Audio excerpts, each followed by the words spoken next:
Bonsoir à tous, bienvenue dans l'invité de la rédaction. C'est une première depuis la légalisation de la culture du cannabis au Maroc à des fins thérapeutiques, cosmétiques et industrielles. Deux coopératives agréées par l'Agence nationale de réglementation des activités relatives au cannabis, l'ANRAC, ont exporté la semaine dernière 5 kilos de produits. Il s'agit d'une cargaison test, un envoi coordonné par l'ANRAC pour des industries de la santé en Europe. Les autorités marocaines ont aussi officialisé et rendu public il y a quelques jours le symbole qui sera désormais utilisé pour identifier les produits illégaux obtenus par transformation du cannabis en vertu d'un arrêté conjoint des ministères de l'Intérieur et du Commerce et de l'Industrie daté du 4 mars et publié au bulletin officiel du 1er avril 2024. Où en est le chantier de la légalisation du cannabis médical et industriel au Maroc? Quelles étapes ont été franchies pour adapter cette culture légale du cannabis aux besoins médicaux et thérapeutiques? Et qu'est-ce qui reste à faire?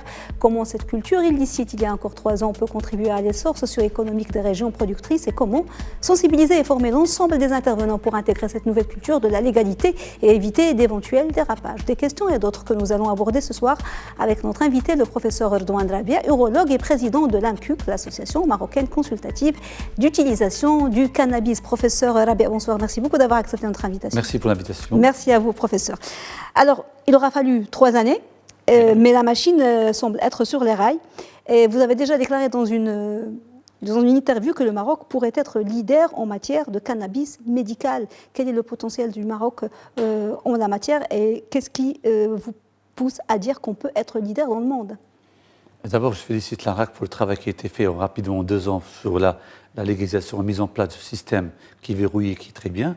Et d'une part, j'en répète toujours que les avantages du Maroc et ses potentialités, vu que centenaires d'années que nos agriculteurs sont initiés à cette culture, et ils ont l'expérience. Et en plus, notre situation géographique, et on le sait très bien, donc c'est le monde entier, nous avons su ça à travers nos comptes avec des étrangers qui te disent que vous avez du cannabis au Maroc qui est nulle part au monde.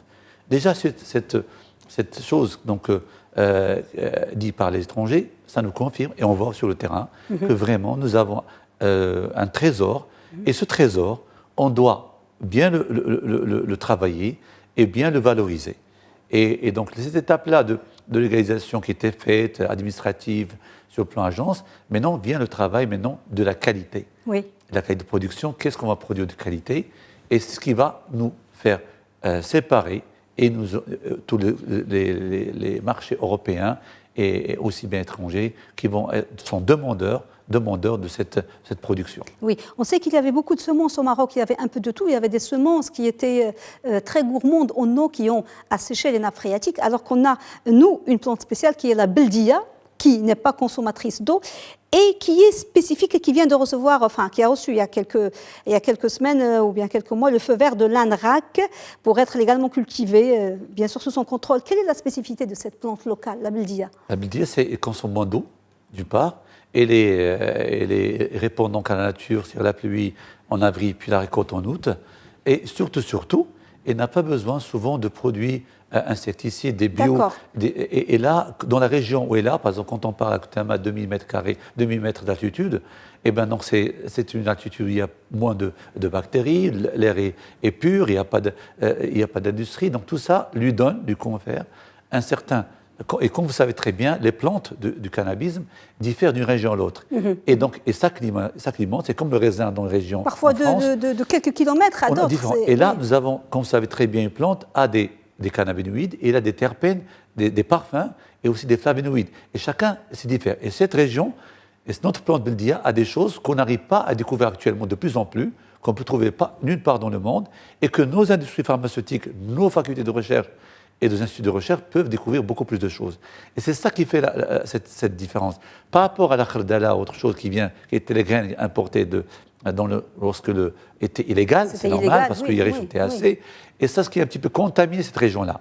Maintenant, on est conscient du problème, qu'on va essayer, c'est pas facile, le travail, de purifier, de mettre la beldia tout seul, avec ce contamination qui était réalisé partout, mais ça va venir. Donc, c'est-à-dire, on peut travailler par région, et on aboutira parce que notre patrimoine, je dirais, Notre réussite, c'est la Beldia. C'est la Beldia. Alors, si c'est notre patrimoine la Beldia, pourquoi l'ANRAC a choisi de commencer par des semences importées? Parce qu'au début, c'est vrai, il faut que la machine marche. D'accord. Et bien, donc, c'était justement de faire travailler un peu la roue et que on s'habitue à cette chaîne.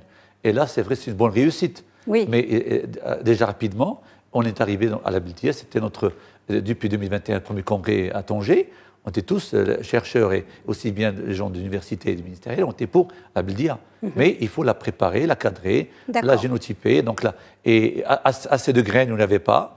Donc, créer une nurserie et un patrimoine donc, où on produira beaucoup de Beldia et sur la Beldia. C'était pour roder la machine et voilà. Absolument. Alors, comment contrôler justement, là, c'est tout la difficulté de la production légale du cannabis. Dans d'autres pays, nous savons que le cannabis se cultive souvent au milieu fermé.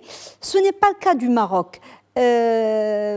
Comment justement gérer cette question-là? Oui, c'est plus difficile à contrôler quand c'est à ciel ouvert, non? Non, ciel ouvert, c'est le risque de contamination. Mais si on veut travailler sur le côté médical, les autres côtés industriels, agroalimentaires, si on peut passer, et même cosmétiques, ça n'a pas de problème. Mais le médical, et le récréatif, c'est pour ça que les gens faisaient. C'était interdit dans les régions. Et on faisait donc dans les choses où il n'y a pas, donc on appelle indoor à l'intérieur. Mais ça, à l'extérieur, c'est un timbre du Maroc. Et là, si on veut passer au médical, donc il faut certains serres qu'on appelle greenhouse, qu'on peut établir petit à petit, donc faire des expériences pilotes pour essayer de voir. Parce que pourquoi, quand on fait dans une région qui est fermée, greenhouse par exemple, on contrôle à 100% la production. C'est ça. C'est-à-dire, il n'y a pas de contamination, il n'y a pas de bactéries, et on sait la production, comment ça va être, et on peut la diriger. On n'aura pas des pertes à la fin. Ça, c'est pour le médical. C'est pour ça que, mais on a vu, on voit les coopératives actuellement, ils sont tellement donc en uptake, et souvent ils demandent, ils cherchent pour innover et pour fermer. Le Maroc, déjà une expérience sur le ski open, mais à condition, il faut que l'eau soit propre. Il faut que les ingrédients, les fertiles soient purifiés, et aussi bien pas d'insecticides toxiques de produits pour la plante, et on peut arriver à la même chose. De toute façon, l'ANRAC, elle est là du début du circuit jusqu'à la fin, Absolument. De l'importation jusqu'à... c'est la tâche. Voilà, jusqu'aux semences, jusqu'à... donc, s'il y a des dérapages ou s'il y a... De toute façon, si quelqu'un est dans l'illégal, s'il n'est pas autorisé, il sera poursuivi. Et en plus, son produit ne sera pas vendu. Il ne sera pas vendu, mais il y a des poursuites légales, parce qu'on comprend que maintenant, on est dans le licite et le légal. Et l'ANRAC a délivré quelque chose comme 609 autorisations, dans le détail 430 autorisations accordées à la culture de production cannabis. 179 ont été octroyés pour des activités de transformation. Alors, ce qui est très important, c'est que les produits alimentaires contenant des extraits de cannabis sont régulés pour contenir moins de 0,3% de THC, tandis que l'utilisation de THC dans les produits cosmétiques à base de cannabis est totalement proscrite. On va encore faire de la pédagogie et revenir pour expliquer c'est quoi la différence entre le THC et le CBD. Même si pour les professionnels... Le THC, c'est une fraction du cannabinoïde qui est très psychoactif. Donc il a une addiction, il peut faire une addiction, créer une addiction. Il est créatif, il a beaucoup plus de tropisme au niveau cérébral. Alors que le CBD, il n'y a pas de THC contient 0 secondes, il n'y a pas d'addiction et qu'on peut donc donner sans problème. Dans l'agroalimentaire, dans le cosmétique, il n'y a pas de problème. Mais THC, certains, il est intéressant dans le cas, c'est une pathologie notamment médicale où on a besoin pour la douleur, pour les cancéreux, pour autre chose. Donc c'est un Parkinson. Des fois, on a besoin de ça, mais ça va être uniquement dédié aux industries pharmaceutiques. Oui, et ça va être, on va en parler, ça va être bien cadré pour le dosage, il n'y a que les professionnels de la santé qui peuvent... Quand il y a THC dit addiction, c'est pour ça que la loi, nous avons interdire d'avoir l'accès THC de façon facile et sans avoir une traçabilité vraiment importante. Alors, l'agence a fait un grand travail, on le sait pour adapter cette culture légale du cannabis aux besoins médicaux et thérapeutiques. Mais quelle est la différence entre la culture du cannabis de manière illégale et à des fins récréatives? Est-ce qu'il y a une différence dans la façon de cultiver, à part ce que vous avez dit, que pas beaucoup de pesticides, qu'elle ne soit pas polluée, que l'eau soit... Qui dit illégal? Maintenant, vous avez ce logo qui était ce timbre, ce cachet qui va être donné aux produits fabriqués au Maroc de façon légale, c'est très important. Parce que si on n'a pas ce produit-là qui est taché, on n'est pas sûr qu'il a passé par la chaîne qui pour la protection de consommateurs et aussi bien. Et l'autre illégal, on en fait tout. On a une l'eau qui est usée, on peut avoir des bactéries, des salmonelles, des virus, des choses. Donc, et ça crée des pathologies, c'est infect. Oui. Et même dans les pays étrangers, donc illégaux, ça se passe comme ça. Donc, je dirais récréatif, on est très loin pour les gens qui fument en récréatif à l'étranger. Ce qui est légal, il est purifié, on sait qu'est-ce qu'il prend et qu'est-ce qu'il prend parce qu'il est addict. Oui. Et ce qui est illégal, il y a n'importe où. Oui. Et en plus, il y a des choses qui sont plutôt artificielles, qui sont donc qui sont pas vraiment de l'herbe. Et ça, c'est important. Je dirais, je reviens sur ça. Tout ce qui est donc tracé, tamponné maintenant, cacheté, labellisé, c'est des choses qu'on peut utiliser sans problème, sans risque pour le patient. Oui, là, parce que vous avez parlé des cas des pays où l'usage récréatif est autorisé, mais même là, il peut, voilà, même, nous, c'est un autre cas, mais effectivement, même ici, les gens, ils prennent, ceux qui le prennent pour d'où l'importance de la sensibilisation et de la formation, prennent, c'est pas que de la plante, mélangée avec des psychotropes, avec pour être moins cher et pour gagner du temps, pour gagner de l'argent, c'est le marché noir. C'est le marché noir. Alors, et ça, il faut donc pas favoriser. C'est l'intérêt de légaliser le cannabis au Maroc. Absolument. Alors les agriculteurs, au début, ils avaient beaucoup d'appréhension, comme ils ont vécu pendant une centaine d'années dans l'illégalité. Ils cultivaient des parcelles immenses, mais ils n'avaient pas forcément des revenus extraordinaires parce qu'il y avait les intermédiaires qui raflaient le tout. Mais ils avaient des appréhensions parce qu'ils avaient peur que leur revenu, même s'il était misérable, diminue, même s'ils étaient aussi hors la loi. Comment ce nouveau modèle peut contribuer non seulement à leur garantir un revenu décent, mais dans la légalité, mais à contribuer au développement socio-économique des régions concernées, parce qu'ils savent que les parcelles sont diminuées et que c'est... Mais là, le regroupement coopératif, c'est une très bonne idée de l'ANRAC et de ça. Ça leur donnait vraiment une certaine force et même certaines visions lointaines du futur. Quand on le voit courtois, c'est des gens qui commencent à raisonner en compagnie, en industrie. Même, je voyais même leurs enfants qui sont partis étudier l'agriculture, pas mal de choses. Donc ça donne qu'on sait déjà leur vision a changé. Donc déjà sur le plan, donc dire à leurs enfants d'aller étudier en Espagne, en France, partout, même au Maroc, dans des sections, des branches pour aider leurs parents de façon moderne. L'agriculture, ça j'ai remarqué, ça m'a fait plaisir. D'une part, et d'autre part même, on commence à parler d'une industrie, d'un commerce, d'un business. Et ça, au début, c'était pas ça. C'était un flah qui était même ni assuré, ni existant, et ça, il existe, il est là, il peut parler, il peut subvenir à sa famille, et de façon donc légale. Et hors la loi, souvent poursuivi, recherché. Alors, la direction du médicament et de la pharmacie a récemment publié une circulaire qui fixe les exigences réglementaires pour l'enregistrement des médicaments à base de cette plante. Quelles sont les pathologies, justement, le cannabis médical? Là, vous avez commencé tout à l'heure à en parler, à montrer son efficacité, pour lesquelles il pourrait être prescrit et comment? Est-ce qu'on en est là ou on est encore loin? D'ailleurs, nous avons le produit, mais la science a été faite ailleurs. Une vingtaine d'années, je dirais. Il y a des bouquins, il y a actuellement des guidelines qu'on appelle le bouquin vert. Moi, je reviens au bouquin vert, c'est-à-dire Green Book, c'est d'Israël qui ont fait depuis 20 ans. Et là, tout est fait. Chaque 3 ans, ils font une édition. Toutes les pathologies, quand on donne, quand on ne donne pas, quelle dose. Et chaque année, on fait une édition, 3 ans, on fait une nouvelle édition. En 2024, la dernière édition est sortie. Et ça, c'est une référence qu'on peut utiliser, à part aux États-Unis, Canada. Il y a des patients qui sont validés, notamment le Parkinson, l'épilepsie. Mais je dirais ça, et je reviens sur ça, on ne donne pas le cannabis médical à n'importe quel patient. C'est lorsque nous avons épuisé le traitement médical par les médicaments modernes. Il y a et après 2 médicaments, et le spécialiste de la pathologie, c'est lui qui va décider d'introduire ou non le traitement par cannabis. On en parlait sur le cancer métastatique, il n'y a pas de traitement. Oui, parce qu'on entend beaucoup qu'il y a beaucoup moins de risques que la morphine, parce que la morphine, absolument. Moi, je suis chirurgien, je sais la douleur, je suis limite, urologue, ça peut être, et je vois les cancers prostatiques, métastatiques, et j'en vois quand même. La morphine, on ne peut pas dépasser un certain palier. Non. Et avec le cannabis, on peut même la douleur, il y a l'appétit, il y a même la douleur, et aussi bien, donc, on n'a pas cette anorexie, pas de vomissement. Donc, il y a pas mal de choses. Et surtout, depuis l'existence du cannabis, aucun patient n'est mort avec une intoxication de cannabis. Ça n'existe jamais nulle part. On peut d'alcool, d'accord, autre chose, mais pas de ça. Et donc, nous avons sur l'arsenal médical, nous avons pas mal de pathologies que la médecine moderne n'arrive pas à juguler, qu'on peut donner. J'en passe sur l'épilepsie, sur toutes les maladies qu'on est coincé. Parkinson aussi.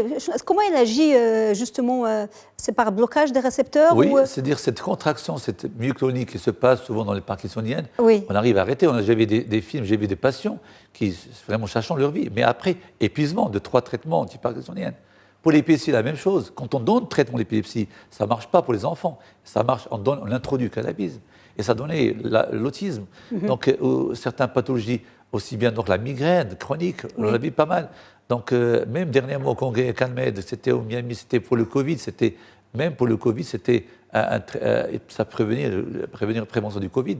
Pour les gens, ça permet d'éviter les récepteurs donc, que le Covid s'installe. Et j'en passe. Et chaque moment, il y a des recherches. Le cancer. Parce que la recherche continue, parce qu'on ignore encore beaucoup de choses sur justement les vertus thérapeutiques. Le cancer de prostate, de vessie, il y a des recherches actuellement in vitro qui tuent les cellules. Et là, ça ouvre une porte importante de recherche pour notre université, nos universités au Maroc et même partout dans le monde. Donc il y a beaucoup de choses à faire avec ça. Là, c'est c'est ce que vous avez publié en 2021. C'était 2021. Oui, c'était l'utilisation du cannabis et dérivés, donc le premier congrès. C'est ça.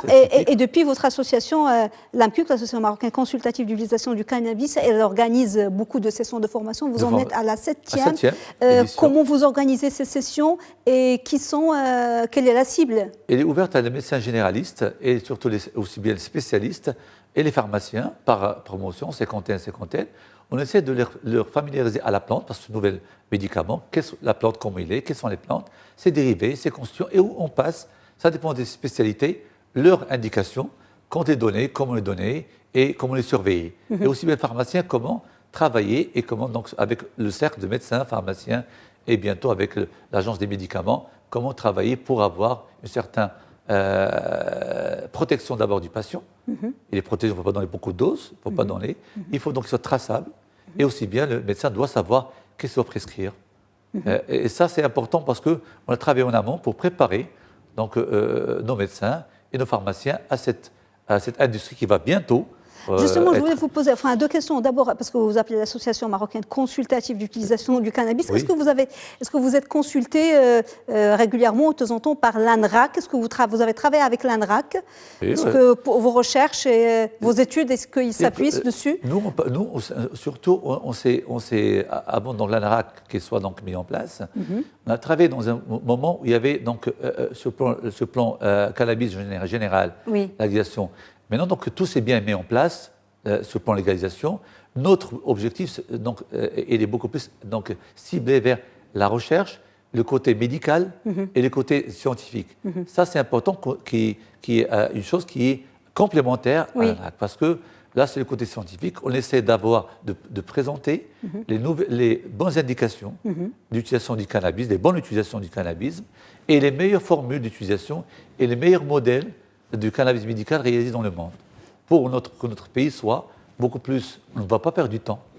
Il faut gagner du temps. Vous savez très bien que l'Espagne et la France sont venus après nous pour l'égalisation du cannabis médical.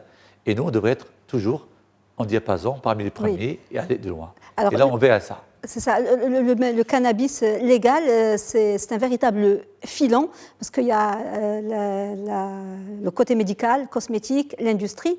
Et j'imagine que les industriels pharmaceutiques marocains voudraient, bien sûr, investir. Est-ce que ça commence déjà? Parce qu'à un certain moment... Déjà, ils ont leurs produits qu'ils ont cultivés, qu'ils sont en train de transformer. Ils ont même demandé l'utilisation des AMM, qui demandent des AMM à travers l'agence des médicaments donc pour l'autoriser. Ils attendent que ça pour produire leurs médicaments, leurs cosmétiques au Maroc. Et donc pour des pathologies, notamment l'épilepsie, et bientôt pour le cancer, pour les douleurs. Ils sont déjà prêts. Ils sont déjà prêts à côté de ça, et c'est très très important en tant que médecin. Il ne faut pas qu'on oublie ça, c'est le cannabis légal pour des fins thérapeutiques. Absolument. Mais il ne faut pas oublier le danger du cannabis récréatif. Et vous dites qu'il faut sensibiliser, il faut éduquer les jeunes, il faut les accompagner, il faut continuer le sevrage, parce que ils pourront toujours se procurer du cannabis, parce qu'il ne faut pas oublier ça aussi. En tant qu'association, on voit deux choses. D'abord, mais on est pour le cannabis médical, le cannabis en général, le médical, tout ça, et pour le mettre en place, pour que notre pays, sur le plan économique, réussi, et ça c'est sûr, et aussi bien social, mais en même temps, nos patients de gens qui sont addicts, il faut les traiter, il faut les prendre en charge. Et nous avons reçu dans ce sens-là des médecins, psychiatriques et psychologues qui suivent des gens qui sont addicts. Ça, c'est important. Et troisième volet que nous avons commencé il y a 3 mois, c'est aussi bien au niveau scolaire de dire aux enfants, pas au cannabis. C'est dangereux le cannabis. Donc, c'est dire qu'il faut, dans un pays comme le nôtre, déjà, si on dit d'accord, parce que mon enfant peut voir, oui, le cannabis c'est bien, mais c'est pas bien. Donc, il faut ne pas oublier de dire que nos enfants, le cannabis c'est pas bien. Et c'est pas légal, parce qu'on n'est pas dans les shops et les magasins traiter ou nos bien patients qui sont addicts, on ne va pas les jeter, on Voilà. va les laisser au légal. Il faut donc les traiter de façon médicale et les tracer, les suivre. Et dans ce sens-là, c'est des patients malades. il faut pas, voilà, et puis qu'ils gardent en tête Absolument. que c'est Nous une avons drogue beaucoup de centres l'utilisation. au Maroc. Voilà. Absolument. Donc, il faut travailler dans les 3 volets. Et ça, c'est un pays qui va réussir. Nous avons gagné ça avec l'expérience des autres pays comme ça. Comme ça, nous n'avons pas des failles et nous allons partir dans le bon sens. Merci beaucoup, professeur Redouane Rabi, pour cet éclairage. Je rappelle que vous êtes professeur chirurgien, urologue et président de l'AMCUC, l'association marocaine consultative d'utilisation du cannabis. Merci, professeur. Merci à vous. Merci à vous, madame, monsieur. Merci beaucoup de nous avoir suivis. Bon suivi des programmes sur Média TV. Très belle soirée.